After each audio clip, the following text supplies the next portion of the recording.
என் மவளை மட்டும் இல்ல, என் மவளை கட்டின அந்த வேலை சாதிக்கிற பையில குடும்பத்தோட வெட்டுக்கல, அந்த வம்சம் மட்டும் இல்ல, அந்த ஊரே இருக்க கூடாதுல. கோத்துக்கல கோத்துக்கல செய்றோம், ஒட்டுக்க செய்றோம். ஆனா வாய்க்கு வாய் எம்மவ எம்மோட சிரிக்கு உள்ளே சொன்ன முதல்ல ஒண்ணு வெட்டுவோம். சபாசுதே. ஊரே கதற கதற துடிக்கத பார்த்து நானும் துடிச்சேன். வன்முறைய வேண்டான்னு வைராக்கியத்தோட இருந்த என்னையே கையில அருவாளை தூக்க வச்சுட்டானுங்க.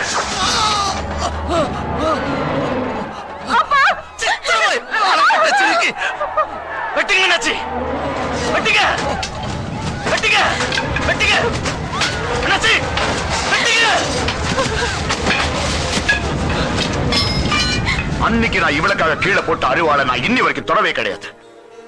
அதுக்கு பிறகு நடந்த சம்பவங்கள் கலவரங்கள் நிறைய. நான் வெளியில போனா திரும்பி உயிரோட வருவேனா மாறி பணமா வருவேனான்னு ஒவ்வொரு நாளும் இவ பண்ற வேதனை இவளுக்கு தான் தெரியும்.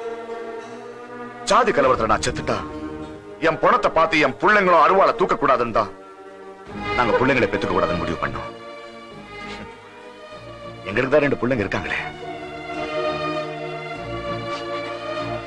அடுத்த தலைமுறையாவது எந்த பயமும் இல்லாம பகைய மறந்த நிம்மதியா வாழணும்னு என் வீட்டுல மட்டும் இல்ல, ஊர்ல இருக்கிற ஒவ்வொரு இளைஞனும் வெளியூர் போய் படிக்க ஏற்பாடு பண்ண.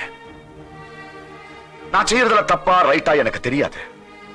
ஆனா எதிரில வர்ற ஒவ்வொரு ஆளும் கையெடுத்து கும்பிடும் போது நான் இன்னும் மனுஷனா வாழ்ந்துட்டு இருக்கிறேங்கிற நிம்மதி எனக்கு இருக்கு. ஏதோ கொஞ்சம் அறிவோட படிச்சவன் மாதிரி நடக்கேன்னு நான் நினைக்கிறேன்.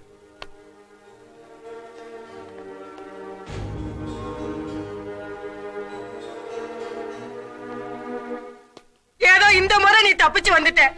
ஆனா எப்பவும் பழி பகை அருவா வெட்டு குத்துன்னு திரிஞ்சிட்டு இருந்திய, உங்க வாழ்க்கையே வீணா போயிடும்ல. உங்களுக்கு உடம்புல மட்டும் தாண்டா பலம் இருக்கு, அவைகளுக்கு ஊரே பலமா இருக்குல. அவைகளுக்கு முன்னால நீங்க நிக்க முடியாதுல, நிக்க முடியாது. உங்களை பெத்த பாவத்துக்கு உங்க காலை தொட்டு கும்பிட்டு கேட்கல. இங்கிட்ட இருக்கிற சூடு தடையிற வரைக்கும் எங்கிட்டாவது போய் இருக்கீங்களே, போய் ஓடி ஒளிய சொல்றியோ? ஒளிய சொல்லல, உங்க உயிரை காப்பாத்திக்க சொல்லுத.